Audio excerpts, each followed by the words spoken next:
This tutorial shows you how to control which quick actions appear when using this Copilot Plus feature. First, click on the Start menu and open Settings.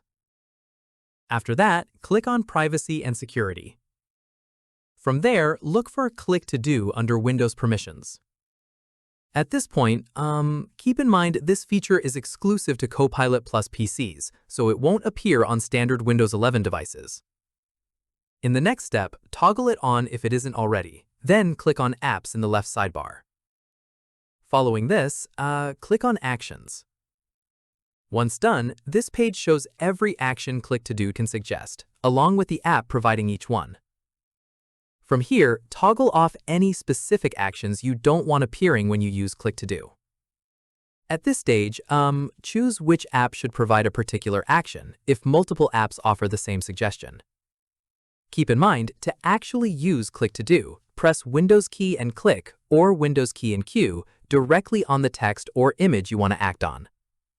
Finally, test it by selecting some on-screen text to confirm only your customized actions now appear.